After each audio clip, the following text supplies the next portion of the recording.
봉독하겠습니다. 이것은 하나님의 말씀입니다. 하나님과 주 예수 그리스도의 종 야고보는 흩어져 있는 12지파에게 문안하노라. 아멘. 오늘은 흩어져 있는 12지파에게 라는 제목으로 하나님의 말씀을 나누려고 합니다. 제가 이제 아팠다가 쭉 아파서 못하고 다시 설교를 새벽에 이제 새벽전화에 나와서 설교를 지지난주부터 이제 하기 시작을 했습니다. 제가 아프기 전에는 계속 꾸준히 나오신 분들은 아시겠지만 그 이스라엘 왕들에 대해서 이렇게 설명을 하고 있었는데요. 너무 오래 쉬어서 그거를 다시 이어서 하려고 하다 보니까 앞부분이랑 너무 많이 이제 끊어지는 것 같아서 그 부분은 이제 나중에 혹시 기회가 된다면 못한 여호람 왕 하다가 중간에 끝났는데 그 뒤부터는 혹시 나중에 이제 기회가 되면 할 수 있으면 하도록 하고요. 오늘부터는 제가 설교할 때 주로 아마 월요일에 이제 될 겁니다. 그때마다 공동서신, 신약성경의 공동서신에 대해서 하나하나 살펴보는 시간을 갖도록 하겠습니다. 먼저 공동서신에 대해서 살펴보기 전에 신약성경 전체에서 공동서신이라는 게 도대체 어느 것이냐를 설명을 해드리겠습니다. 신약성경에 보면 복음서, 역사서, 서신서, 예언서, 물론 이 분류는 이제 학자들에 따라서 또 기준에 따라서 다르지만 일반적으로는 이렇게 나눕니다. 복음서는 우리가 잘 알고 있는 사복음서, 그 중에서 마태, 마가, 누가는 마가복음을 기초로 해서 쓰여졌기 때문에 세 개가 다 비슷하다고 해서 공관복음이라고 하고, 요한복음은 조금 다릅니다. 그래서 색깔을 약간 다르게 해놨고요. 그다음에 사도행전을 그냥 사도행전이라고 하기도 하고 역사서라고 하기도 합니다. 그다음에 서신서는 바울이 쓴 로마서부터 빌레몬서까지의 바울 서신이 있고, 그다음에 야고보서부터 유다서까지를 공동서신이라고 하는데, 히브리서는 주황색과 회색을 중간으로 이렇게 해놨잖아요. 왜냐하면 히브리서를 바울의 저작이라고 보는 사람도 있고 바울이 쓰지 않고 일반 다른 사람이 썼다라고 보는 사람도 있습니다. 그래서 둘 다 어떤 사람은 이거를 바울 서신에 놓기도 하고 어떤 사람은 공동서신에 놓기도 하고 그래서 약간 따로 떨어져서 그렇게 생각을 하면 될 것 같습니다. 그리고 요한계시록을 예언서라고 하는데요. 야고보서부터 유다서까지, 야고보서, 베드로 전후서, 요한 1, 2, 3서, 유다서까지를 공동서신이라고 합니다. 이 공동서신들은 각각의 주제를 가지고 있고 각각의 그 쓴 사람들도 다 다른 것으로 추측이 되지만 유기적으로 그 주제가 다 연결됩니다. 교회에 대한 주제를 담고 있습니다. 그리고 그 공동서신의 시작을 여는 책이 바로 야고보서입니다. 그런데 이 야고보서를 종교개혁자인 마르틴 루터가 지푸라기 서신이다라고 이야기를 하였습니다. 쉽게 말하면 쓸데없는 책이다. 성경책 중에서 야고보서는 좀 없었으면 좋겠다. 그러니까 이런 뜻인데요. 이 마르틴 루터가 종교개혁을 할 때 무엇으로 종교개혁을 했습니까? 오직 믿음, 오직 성경, 그 이야기를 들고 이제 나오지 않았습니까? 그런데 당대의 카톨릭은 어땠기에 종교개혁을 하고 나왔냐? 행위구원론에 극단으로 치닫고 있던 것이 바로 카톨릭이었습니다. 그래서 심지어 예수님 믿지 않고 죽은 사람도 이제 그 자손이 이제 돈을 내면 이제 연옥에 머물러 있다가 천국에 간다. 그게 다 돈을 내면 천국 간다. 행위구원론이잖아요. 대표적으로 그게 바로 면죄부입니다. 그래서 그런 것들을 비판하고 나온 것이 바로 마르틴 루터였기 때문에 이 야고보서에 있는 내용, 행함이 없는 믿음은 죽은 것이다라고 하는 그 믿음이 그 행위구원론과 일치한다고 생각해서 그는 야고보서를 지푸라기 서신이다라고 이렇게 이야기를 했습니다.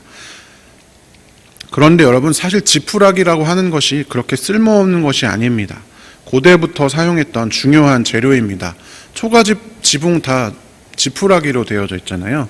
지푸라기를 꼬면 새끼줄이 되고 이것은 동서양을 막론하고 무엇인가를 묶는 곳에 사용합니다. 또 지푸라기는 예전에 아주 중요한 생산 도구였던 소나 말의 먹이이기도 하죠. 또 아까 말씀드렸다시피 지푸라기는 집의 지붕이 되기도 하고 옛날 막 신석기 시대에는 지푸라기 자체로 그냥 집을 지어서 살기도 했고요. 그리고 뭐 예전에 혹시 이제 그런 예전식의 전통 가옥에 대해서 아시는 분은 계실지 모르겠지만 벽을 이제 흙집을 쌓을 때 벽에 지푸라기를 같이 넣습니다. 그래서 보온도 되고 또 튼튼하게 하기 위해서 점성을 높이는 그런 재료로 사용을 하기도 합니다. 물론 루터가 이제 그런 것까지 다 고려해서 이게 지푸라기 서신이다 이렇게 이야기했는지는 저는 잘 모르겠습니다만은 야고보서도 보기에는 그렇게 얼핏 보기에는 쓸모없어 보이지만 실제로는 매우 중요한 그런 역할을 합니다. 사도 바울이 교회를 개척하는 상황에서 바울 서신들을 썼잖아요. 사도 바울은 다 선교의 자리에서 교회를 세우고 처음 교회를 세운 그곳을 향해서 다 편지를 썼기 때문에, 즉 사도 바울은 그 바울 서신을 쓰면서 그 교회가 기초가 단단하게 되기 위해서 그 서신서들을 썼습니다. 즉 바울 서신들은 교회의 터이자 기초 역할들을 한 서신서라면, 야고보서를 비롯한 공동 서신들은 교회의 벽이나 지붕, 담장과 같은 역할, 쌓여진 기초 위에 그 벽을 쌓는 그런 역할들을 하는 책입니다. 이들 중에서 어느 하나라도 빠지게 된다면 제대로 된 집을 지을 수가 없습니다. 건물이 완성되려면 탄탄한 기초가 있어야 되지만 기초만 있다고 해서 그것이 집이 아니라, 또 기초석으로 벽도 세우고 지붕도 세울 수 없는 것처럼 든든한 반석과 벽과 지붕의 재료가 될 지푸라기가 모두 필요합니다. 우리나라에 복음이 전해질 때 당시 한국 민족에게는 물론 아름답고 자랑할 만한 전통도 많이 있지만 사회적인 악습과 한계 역시 명확했습니다. 그리고 초기 선교사들은 그러한 악습과 한계를 극복하면서 예수 그리스도를 이 땅에 전했습니다. 교회가 없었던 이 땅에 불과 100여 년 만에 수많은 부흥이 일어났고 교회들이 생겨났습니다. 이때 가장 필요했던 것이 바울 서신이었습니다. 교회의 기초를 세우고 그 흔들리지 않는 반석 같은 교회를 만드는데 바울 서신들을 많이 이용했습니다. 바울 서신은 무엇을 믿어야 하는가, 왜 믿어야 하는가에 대한 책이고, 공동서신, 그 중에서도 야고보서는 믿으면 무엇이 바뀌는가, 믿는 사람은 어떤 사람이 되는가에 대한 책입니다. 물론 바울 서신에도 믿는 사람은 어떻게 되는가에 대한 언급이 있고, 야고보서에도 왜 믿어야 되고 무엇을 믿어야 하는지에 대한 언급들이 있지만 주안점은 바로 여기에 있습니다. 그래서 교회의 기초를 세우는 초기 한국 교회에는 바울 서신에 대한 강조가 매우 유용했고 또 필요한 작업이었습니다. 물론 오늘날 이 시대에도 여전히 교회의 기초를 세우는 작업은 필요합니다. 그럼에도 불구하고 오늘날 교회가 처한 상황은 또한 그렇지만은 않습니다. 제가 지지난주에 설교한 것처럼 교회들, 그리스도인들은 산 위의 동네처럼 등잔대 위의 등불처럼 사람들에게 밝게 드러나 있습니다. 그리고 거친 비바람 속에 놓여져 있습니다. 지붕을 얹고 벽을 쌓아야 할 차례가 되었습니다. 비바람이 치는데 기초를 수리하거나 또는 그 주춧돌이 되는 커다란 돌로 지붕을 삼아서 그 밑에 들어가 있을 수는 없는 노릇이기 때문입니다. 이러한 시대에 야고보서를 비롯한 공동서신을 우리가 다시 주목해야 할 필요가 있습니다. 여러분, 성경의 이 신약 성경의 순서를 정할 때 복음서, 역사서, 바울서신, 공동서신, 예언서, 요한계시록 이런 순서로 정해진 것에도 다 이유가 있습니다. 복음의 씨앗이 우리 가운데 뿌려져서 반석과 같은 교리의 기초 위에서 벽과 지붕을 얹어 온전한 교회를 세워야 합니다. 그리고 그 교회에게 주시는 마지막 소망의 약속이 요한계시록인 것입니다. 그럼 먼저 오늘 본문 야고보서 1장 1절을 살펴보면서 야고보서에 대해서 개관을 한번 해보도록 하겠습니다. 야고보서 1장 1절을 개역개정으로 다시 한번 읽어보겠습니다. 하나님과 주 예수 그리스도의 종 야고보는 흩어져 있는 12지파에게 문안하노라. 아멘. 코이노니아 성경이라고 하는 좀 더 쉽게 번역된 성경에는 야고보, 하나님과 주 예수 그리스도의 종은 흩어진 가운데 있는 12지파에게 문안합니다 라고 기록이 되어져 있습니다. 이 1장 1절에서 우리가 많은 것을 알 수가 있는데요. 먼저 첫 번째로는 이 책의 저자가 야고보라는 사실을 알 수 있습니다. 그런데 신약 성경에는 여러 명의 야고보가 등장합니다. 야고보라는 이름으로 신약 성경에서 우리가 한 번 정도 들어봤을 것 같은 사람만 해도 3명이나 됩니다. 그래서 이 야고보가 도대체 누구냐에 대해서 옛날부터 이 논란이 있었습니다. 우리가 흔히 아는 가장 유명한 야고보는 우레의 아들이라고 불리우던 요한복음의 저자인 요한의 동생이자 세베대의 아들인 야고보입니다. 우리가 가장 많이 듣는 예수님의 12제자 중에 한 명. 그러나 그 사도행전 12장에서 야고보는, 세베대의 아들 야고보는 헤롯 아그리파 1세 왕에게 죽임을 당합니다. 그러니까 예수님의 12제자 중에서 순교하는 장면이 성경에 등장하는 몇 안 되는 사람 중에 한 명입니다. 근데 이것이 AD 44년, 그러니까 예수님 돌아가신 지 10년 정도, 승천하신 지 10년 정도밖에 안 돼서 이제 순교했습니다. 그렇기 때문에 이 야고보서의 내용이나 기록 연대 등을 살펴봤을 때 이 세베대의 아들 야고보가 야고보서를 썼다고 하기에는 무리가 있습니다. 그래서 이 세베대의 아들 야고보는 야고보서의 저자로 생각하지 않습니다. 또 한 명의 야고보는 작은 야고보라고 불리우는 예수님의 12제자 중에 야고보가 2명이거든요. 한 명이 앞에 말했던 세베대의 아들 야고보고 두 번째 아들이 알페오의 아들 야고보입니다. 그런데 여러분, 앞에 야고보는 여러분들이 많이 아셔도 두 번째 야고보는 잘 모르는 경우가 많습니다. 왜냐하면 사실 12제자의 이름을 부를 때만이 야고보가 등장하고 거의 그 외의 행적이 성경에서 드러나지가 않습니다. 예수님의 12제자 중에 한 명으로 이름이 올라있지만 그는 자신의 이름으로 여러 교회들에게 편지를 쓸 만큼 교회에서 영향력이 있거나 어떤 역할을 했던 사람은 아닌 것으로 추측이 됩니다. 그래서 이 알페오의 아들 야고보도 좀 배제됩니다. 마지막으로 등장하는 야고보는 예수님의 친동생인 야고보입니다. 그러니까 마리아와 요셉이 예수님을 낳고 나서 그 뒤에 여러 아이들을 낳았는데 그 중에 한 명이 야고보인 것이죠. 이 야고보는 예수님의 생전에는 예수님을 믿지 않고 오히려 예수님 사역한 데 찾아와서 구박하던 그런 사람이었지만 예수님의 부활을 보고 예수님을 믿게 되었습니다. 그는 초대교회에서 매우 유력한 위치를 차지했습니다. 사도행전 15장에 보면 예루살렘 공의회, 사도 바울이 이제 이방인들에게 선교를 하는 것 가지고 예루살렘에서 회의가 열리는데 그 회의에 베드로도 나오고 바울도 나오는데 주제자, 최종적으로 정리해서 뭔가 사람들한테 얘기하는 역할을 야고보가 합니다. 그러니까 매우 중요한 지도자 중에 한 명이 야고보다라는 것입니다.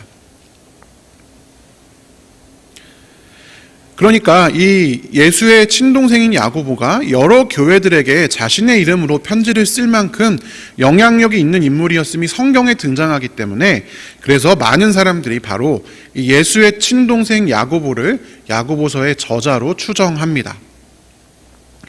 이 야고보는요, 62년, 기원 후 62년에 대제사장 안나스 2세에 의해서 죽임을 당했다고 기록되어 있습니다.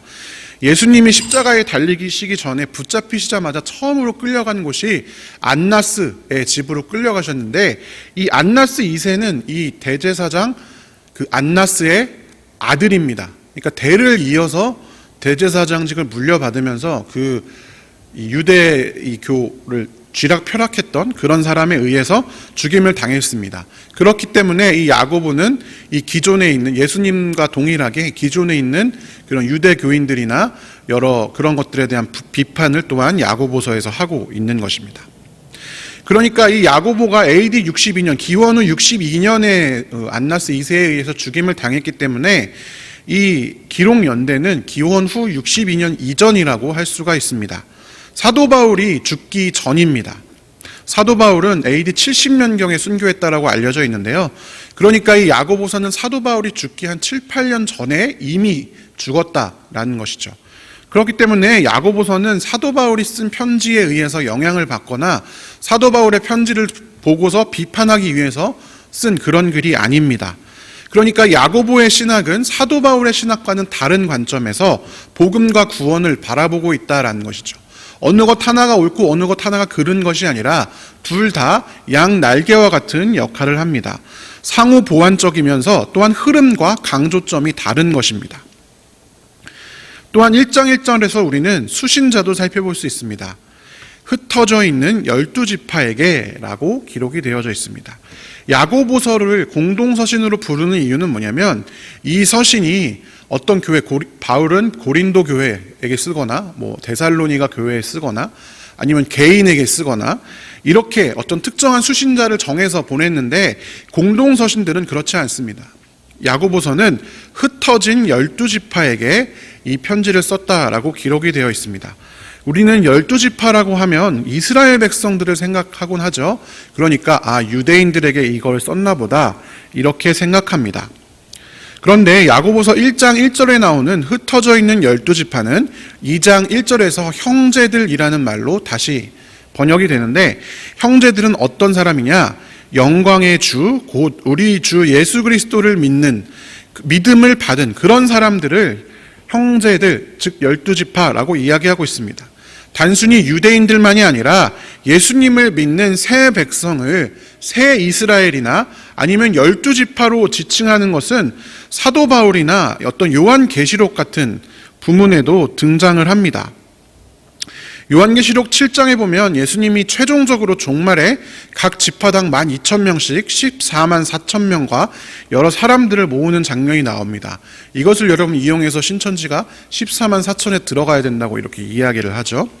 그런데 이 요한계시록 7장에서 예수님의 재림이 이 땅에 이루어지고 예수님께서 믿는 사람들을 모으시기 전까지는 모든 민족과 종족과 백성과 언어 가운데 믿는 사람들이 흩어져 있다가 요한계시록 예수님의 재림의 순간이 됐을 때 그 사람들이 나오는 것으로 요한계시록의 묘사가 되어져 있습니다. 그러니까 지리적으로 흩어져 있는 것뿐만이 아니라 종말론적으로도 흩어져 있다라는 것입니다. 당시의 기독교인들은 예루살렘에서의 스데반의 순교 이후로 유대교인들로부터 핍박을 받아서 흩어졌습니다. 그러니까 이 유대인들이 실제적으로 지리적으로 흩어져 있기도 했고, 또 요한계시록에 살펴본 것처럼 믿는 사람들은 신학적으로도 다 흩어져서 각자 세상 속에서 살다가 예수님이 재림하셨을 때 다 모이게 될 것이다 라는 것입니다. 그러니까 야고보서의 수신자인 흩어진 12지파라고 하는 말은 하나님이 새로운 이스라엘로서 이 세상에 흩어져서 온갖 시험 속에서도 인내하며 하나님과 세상 앞에서 귀한 열매를 맺어야 하는 우리들, 각자 흩어져 살아가는 우리들에게 이 편지가 쓰여졌다라는 것입니다. 무엇보다 여러분, 흩어져 있다라고 하는 것은 이 하나님의 새로운 종말의 백성들, 그러니까 예수 그리스도의 교회가 이 세상 한복판에 놓여져 있다라는 것을 의미합니다. 우리는요, 주일에는 모여서 하나님을 예배합니다. 교회 안에서는요, 세상의 어떤 가치도 나의 삶을 침범하지 못할 것처럼 예배를 하죠. 초대교회에 함께 모여서 예배했던 성도들처럼 예배할 때, 주일에 우리가 신앙생활할 때 또는 믿는 사람들끼리 모였을 때는 얼마든지 세상을 이길 것만 같습니다. 그러나 세상 속으로 흩어진 우리들은 그렇지 못합니다. 교회 안에서의 믿음과 이야기들은 신기루처럼 사라지는 경우가 많이 있습니다. 세상의 가치를 그대로 받아들이며 심지어 세상의 가치에 앞장서서 살아가는 경우가 많이 있습니다. 빈과 부, 남과 여, 연로자와 연소자, 신분의 귀천 상관없이 함께 모여서 떡을 떼고 서로의 물질과 삶을 공유하던 초대교회 성도들이 흩어진 뒤에 야고보서가 기록될 그 상황에는 좋은 옷을 입고 온 사람을 교회 앞자리에 앉히고 혀로 서로를 비난하며 행함이 없는 믿음이 되어버렸던 것과 같습니다. 야고보서는 이런 우리들을 향해서 흩어져 있어서 우리의 믿음을 지켜야 하는 우리들을 향해서 우리의 믿음은 죽은 믿음이다, 흩어져 있을 때에도 믿는 자들, 살아있는 믿음으로 살아가야 한다라고 강력하게 호소하는 것이 바로 이 야고보서입니다. 야고보서의 수신자들인 흩어진 12지파, 즉 흩어져 있는 우리들은 땅에 뿌려놓은 천국 복음, 김만식 목사님이 오후 찬양 예배 때 설교하실 때 그 얘기를 하셨잖아요. 이게 그 천국이 묻혀 있다라는 건 그 땅은 다 안 좋은 땅인데 그 안에 천국이 있다라는 걸 의미한다 라고 말씀하셨잖아요. 그것처럼 땅에 뿌려놓은 천국 복음처럼 밭에 뿌려진 씨앗들처럼 세상 한복판에 뿌려진 하나님의 백성, 세상 가운데 숨겨져 있는 천국의 씨앗으로 존재하는 것이 여러분 우리의 존재입니다. 우리는 과연 어떤 열매를 맺을 것입니까? 말씀의 씨앗 속에 들어있는 생명의 열매를 맺을 것입니까? 아니면 그 땅에서 올라오는 가시덩굴, 엉겅퀴, 들포도 같은 그런 열매를 낼 것입니까?